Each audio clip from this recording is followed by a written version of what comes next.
너무 당황스럽잖아요.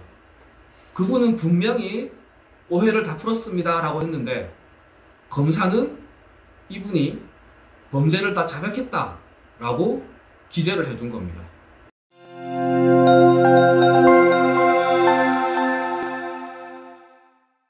2부에서는 경찰로부터 전화가 온 그 순간부터 조사를 다 받고 나가는 순간까지 시간 순서대로 유의하실 점을 말씀드리겠습니다. 내가 고소를 당했다라는 사실을 어떻게 알게 될까요? 경찰이 전화를 해서 알게 됩니다. 일반적인 경우 경찰이 전화를 해서 피고소 사실을 고지를 합니다. 그리고 조사 날짜를 정합니다. 그런데 이때 보통의 경우에는 조사 날짜를 최대한 빨리 정하려고 합니다. 이건 수사기관의 입장에서는 당연한 겁니다. 왜냐하면 고소인은 고소장을 접수하고 나서 수사를 빨리 해주세요 라고 요구를 하고요. 정책적으로도 수사를 빨리 해서 판단을 빨리 내려줄 것을 권하고 있기 때문입니다. 이렇게 경찰로부터 전화를 받게 되었을 때 첫 번째 유의하실 점입니다.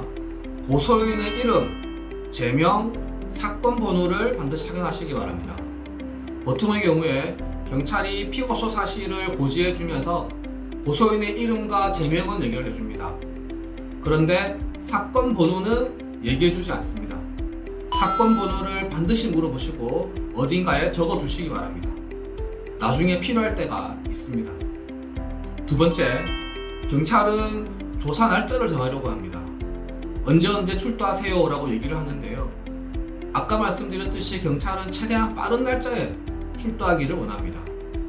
이때 네 알겠습니다 라고 하지 마시고요. 이렇게 얘기하세요. 저는 고소장을 확보해서 고소장을 보고 자료를 준비해서 출석하겠습니다 라고 얘기하십시오. 이렇게 출석 날짜를 좀 미루십시오. 이건 여러분의 당연한 권리입니다. 세 번째, 고소장을 확보하세요.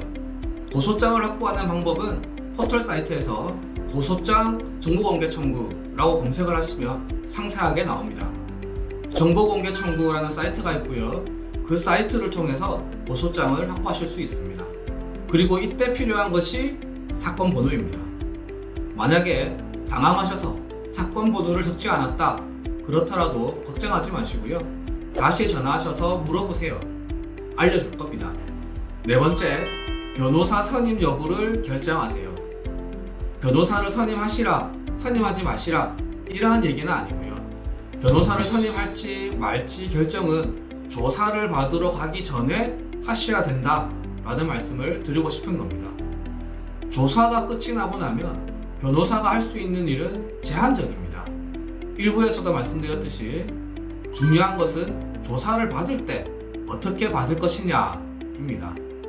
따라서 조사를 받으러 가기 전에 변호사를 선임할지 말지를 결정하시기 바랍니다. 이제 조사를 받으러 가십니다. 지금까지는 준비 단계였고요. 본격적으로 시작이 되는 겁니다. 다섯 번째, 경찰을 의심하세요. 이 얘기가 경찰분들을 나쁘게 매도하기 위한 얘기는 결코 아닙니다. 오해하지 마시고요. 경찰이 존재하는 이유를 한번 생각해 보세요. 경찰이 존재하는 이유는 죄를 저지른 사람을 처벌하기 위해서 존재하는 거잖아요. 이를 좀 다르게 표현하면 좀 과한 표현일 수는 있겠지만 조사를 받을 때 내 앞에 앉아있는 이 경찰은 나를 처벌하기 위해서 존재하는 사람이다 라고 생각을 하세요. 실제 그렇다는 얘기가 아니라 그렇게 생각을 하시라는 얘기입니다. 경찰은 여러분들을 조사하기 전에 고소인을 먼저 조사를 합니다. 고소인으로부터 고소인의 주장을 듣게 되고요. 고소인이 입은 피해를 듣게 되고요. 고소인의 억울함을 듣게 됩니다. 따라서 여러분들을 조사할 때는 고소인의 피해를 회복해주고 고소인의 억울함을 풀어주려고 하는데 초점이 맞추어져 있습니다. 여러분의 얘기를 듣는데 초점이 맞추어져 있지가 않다는 거죠. 냉엄한 현실이니까요. 이 점은 잘 기억하시기 바랍니다. 여섯 번째, 오늘의 얘기 중에 가장 중요한 부분입니다. 묻는 질문에 답만 하세요. 말 많이 하지 마세요. A에 대해서 물었으면 그 A에 대해서 답만 하시면 됩니다. 다른 얘기를 하게 되면 수사를 하는 입장에서는 말을 돌린다고 생각을 하게 되고 더 의심을 하게 됩니다. 예를 들어 볼게요. 수사관이 당신 돈 빌릴 때 갚을 의사가 없었지? 라고 질문을 했습니다. 사기죄와 관련된 질문인데요. 이때 정답은 아니요, 있었습니다. 그 근거로는 무엇입니다. 라고 하시는 겁니다.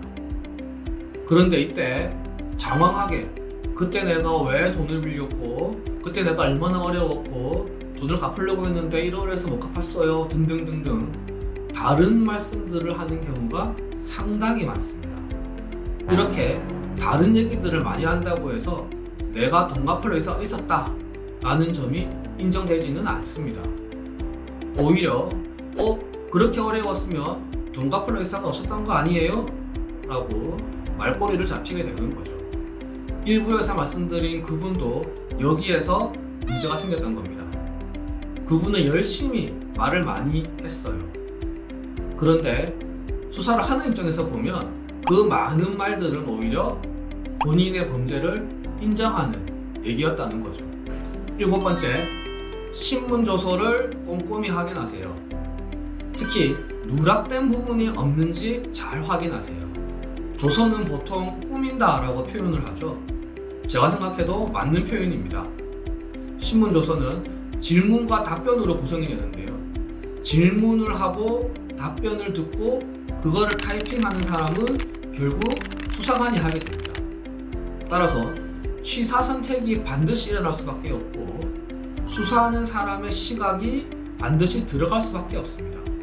문맥상 의미라든지 단어의 선택이라든지 이러한 부분 꼼꼼하게 확인을 하셔야 됩니다. 그리고 본인한테 유리한 내용이 누락된 것은 없는지 꼼꼼하게 확인하시기 바랍니다. 네, 이것으로 오늘 준비한 내용은 모두 다 말씀드렸습니다. 조사를 앞두고 계신 분들에게 많은 도움이 되었으면 좋겠고요. 억울한 일을 당하시는 일은 없었으면 좋겠습니다. 다음에 또 찾아뵙도록 하겠습니다. 노태우 변호사였습니다.